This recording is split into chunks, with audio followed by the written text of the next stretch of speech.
On a conduit de Merzouga jusqu'à Ouarzazate. C'est tout un exercice de langue de dire les noms. Puis à travers ce petit road trip-là, on a fait un petit détour pour aller conduire la route sinueuse et périlleuse des gorges de Tondra. C'était vraiment super beau cette route-là. Mais plus on avançait, plus c'était pas facile avec notre van.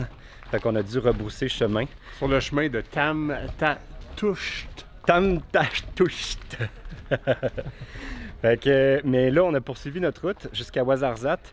On a passé tout droit. Ouarzazate, c'est un peu le Hollywood du Maroc. C'est là où on retrouve plein de studios. Pratiquement tous les films où on retrouve des scènes de désert, ça se filme dans ces studios-là. Entre autres, les studios Atlas qu'on peut visiter. Mais nous, ce qui nous intéressait vraiment proche de Ouarzazate, c'est ce qu'on s'en vient visiter ici même. Et ça s'appelle Ait Ben Haddou. Je pense que c'est Ouarzazate, pas Ouarzazate. Ouarzazate. Mais c'est pas évident, hein? C'est pas facile. Non. Je le dis bien avec l'accent aussi, là. Oui, vraiment, c'est clair que tu as l'accent. C'est drôle parce que hier, on était au resto, puis le serveur nous demandait qu'est-ce qu'on venait voir dans la région.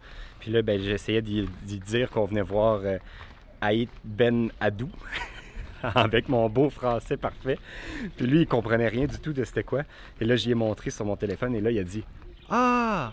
Ait Ben Haddou! » J'ai compris que j'avais pas vraiment la bonne prononciation pour le mot. C'est beau quand même, hein, les petites portes sculptées. Je sais pas ou... quand ça vaut parce que ça serait un beau... Comment tu dis ça? Ça serait un beau pose plat sur une table. Tu sais, quand tu as un plat chaud à mettre sur la table, là. Ouais, c'est vraiment beau. En plus, ça se trimballe bien dans un... Dans une valise. Dans une valise, ça prend ouais. pas beaucoup de place. On va repasser dans l'assistant. Il n'y a pas de vendeur, c'est rare. Tu es sur le bord d'acheter une affaire puis il n'y a pas de vendeur. Pour une fois qu'on serait acheteur pour quelque chose, il n'y avait pas de vendeur. Oh wow! Ok, c'est pas pantoute comme j'imaginais. Moi je pensais qu'on arrivait en face. Wow, c'est vraiment beau, hein? Un village fortifié comme Ait Ben Haddou, on appelle ça un ksar. C'est des villages berbères, donc les berbères qui étaient un peuple nomade qui à un moment donné dans l'histoire se sont sédentarisés et ont construit plein de villes comme ça, très souvent fortifiées. Et celui-ci, ben, c'en était un qui était d'une grande importance parce qu'il se trouvait sur la route des anciennes villes de l'ancien Soudan vers les villes impériales du Maroc comme Marrakech entre autres, donc vraiment à mi-chemin. Donc il était d'une très grande importance. Puis c'est pas mal le plus beau et le plus conservé. C'est pour ça que c'est rendu un endroit qui est protégé par le patrimoine mondial de l'UNESCO depuis 1987. Mais ça a été construit autour du 17e siècle, donc ça fait quand même assez longtemps.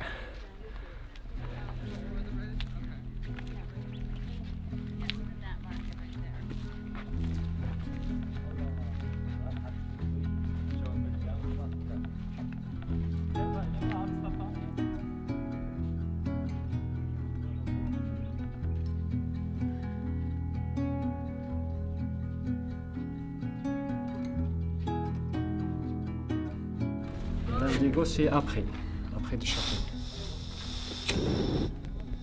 Et ça, c'est des papiers normaux.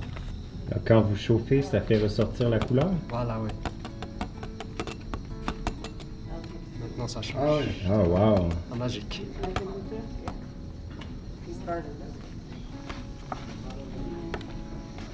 Wow! Donc le marron, c'est le safran. Le noir, c'est le thé très sucré. Après, l'indigo, pour faire le ciel. Et la couleur, ça reste fixe toujours. Ah oui? Ça bouge pas. De l'autre côté, il n'y a rien. Quel travail! Ah, Wow! ouais. Et tout ça, à l'intérieur, c'est la même chose. C'est la même technique. Ouais. Ici, c'est définitivement l'endroit où on trouve les plus belles choses à acheter dans les marchés à date. Ouais, c'est vrai. Des belles portes sculptées et là, ici, la peinture toute naturelle. Puis il nous expliquait que c'est comme ça que les Berbères faisaient des messages secrets. Ils venaient écrire sur du papier, puis il fallait le brûler pour voir apparaître le message, comme il nous a fait avec sa toile magnifique. C'est vraiment très impressionnant comment il travaille. Non seulement ici, on se croit dans une autre époque et dans un décor de film, mais c'est un décor de film.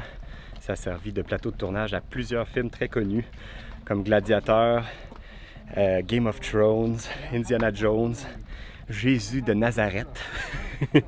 plein de films ont été filmés ici parce que c'est vraiment un endroit qui est resté authentique. Ça nous permet même de voir comment ils construisaient, premièrement, un mélange de roches. Les bâtiments sont faits vraiment en genre de mélange de sable, de boue, d'herbe, de cailloux. C'est juste avec ça que ça tient. Puis ils sculptaient à l'intérieur des trappes d'aération, mais toujours dans un style magnifique. Puis là, ben, on monte graduellement le mont sur lequel c'est construit. C'est vraiment beau. Ça donne des points de vue un peu partout sur la région. On peut vite comprendre que c'était un emplacement très stratégique au bord de la rivière. Puis en étant sur la butte comme ça, la plus haute de la région, ça permet de voir vraiment de très loin les gens arriver.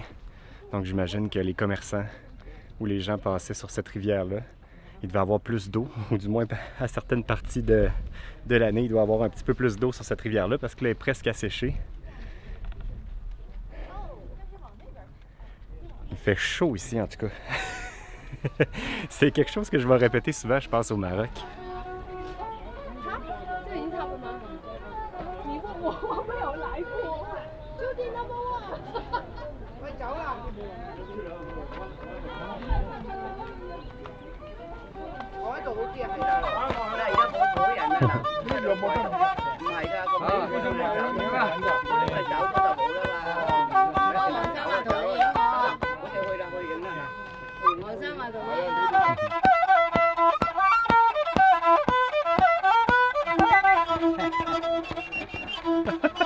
Attention à vos oreilles.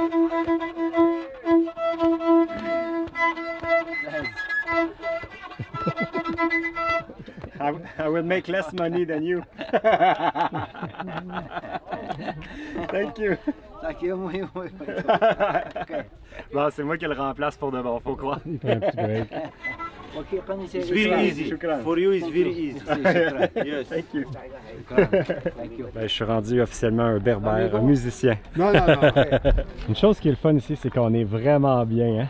Ah, on est bien, sérieux. Il fait pas trop froid, pas trop chaud. Ah, il fait bon. C'est le matin à 10h30. Pas trop froid, pas trop chaud. Toi, t'as-tu chaud? À peine. Ah, je vois la sueur dégoûter le long de ton visage, là. Une autre journée où ça va prendre une douche à la fin. On vient d'atteindre officiellement le sommet du mont. Fait que là, on a la vue la plus dégagée, la plus loin. Mais je trouve que c'était un peu plus beau, l'autre bord du muret, parce que tu sais, ici, c'est fortifié. Donc là, ça ne nous permet pas de voir toutes les terrasses sur tous les étages du Ksar. Mais par contre, on peut voir très loin. Puis on peut voir aussi qu'il s'est développé une ville tout autour, probablement qui vit de l'industrie touristique due à cet endroit-ci qui est magnifique. Puis au sommet, ben là, je sais pas parce que le bâtiment est un peu en décrépitude, mais je présume que c'était peut-être une mosquée ou un lieu de culte qui était vraiment au sommet. Mais là, il n'est pas accessible et il est à moitié détruit. Mais je pense que c'est peut-être une des raisons pourquoi c'est devenu un lieu protégé par le patrimoine de l'UNESCO, parce que, étant donné que c'est construit avec des matériaux qui se dégradent assez rapidement, il doit falloir qu'ils retravaillent toujours avec du matériel pour essayer de resolidifier la structure. Parce qu'on en a vu plein des Ksars comme ça sur la route, mais la plupart étaient beaucoup plus maganés. Souvent, c'était juste des petits bouts de fondation qu'on voyait, alors qu'ici, il est pratiquement complet et intact. Et c'est vraiment très beau. Même si le Ksar est bordé par une rivière, l'eau de cette rivière-là est très salée et non potable. Donc, les habitants d'ici devaient marcher plus de 3 km à tous les jours pour aller chercher de l'eau sous cette chaleur accablante. Fait que c'est quand même, ça devait pas être une vie facile. Et bien sûr, ben, il y a pas, même encore aujourd'hui, il n'y a pas d'électricité dans le village. La seule énergie qu'il y a pour les petits restaurants, les petits commerces touristiques, ben, c'est par des panneaux solaires parce qu'il n'y a pas de fil. Ils ont vraiment voulu garder le charme intact de l'endroit ici. Ça fait bien le travail parce que souvent ça gâche un peu le paysage quand il y a des gros fils électriques, des antennes de Wi-Fi et tout. Donc là, ici, c'est resté authentique. Wow! Une peau d'anaconda. T'aimerais-tu ça croiser un serpent de même, là? Il est comme plus gros que nous.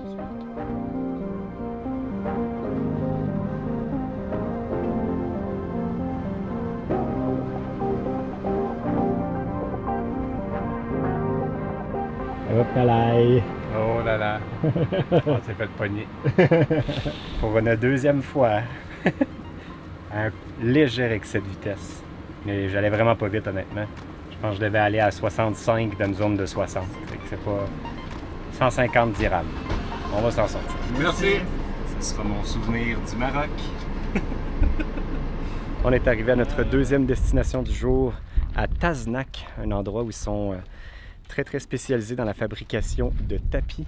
Et là, on vient visiter une coopérative où ils font des tapis. Fait qu'on va aller voir ça. Bonjour. Bonjour, salam.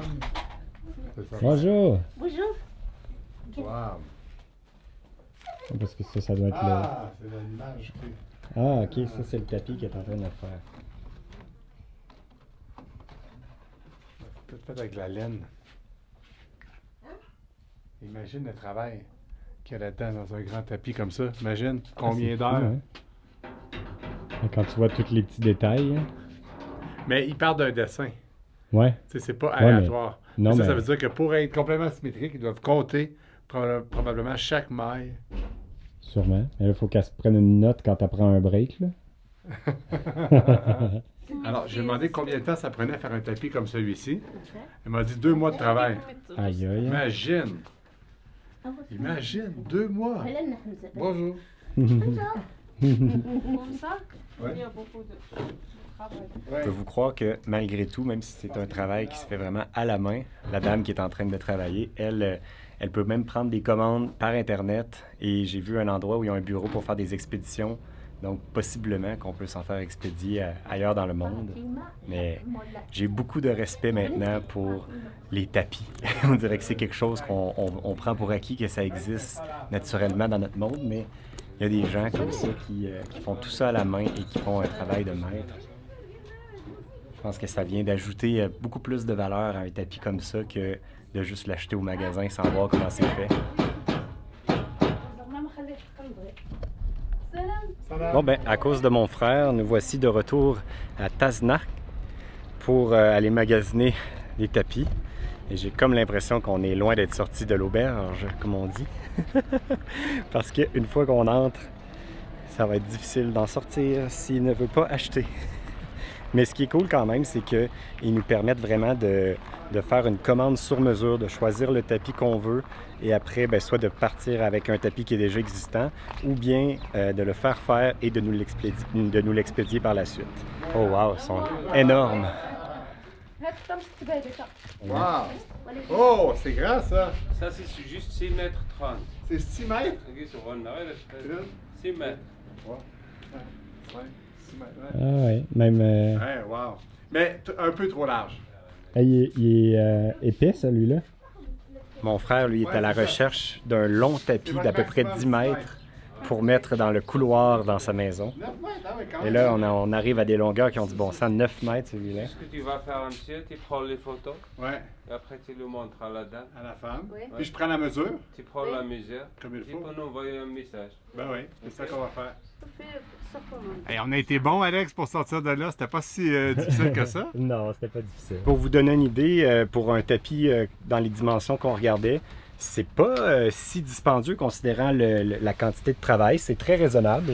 Je pense que autant pour eux, pour le travail que c'est, pour les récompenser, mais ça revient à peu près à 4000 dirhams. Donc, c'est quand même... Ça donne combien, 4000 dirhams? 600 à peu près, canadiens? Mais quand même, pour un tapis sur mesure, c'est très raisonnable comme prix.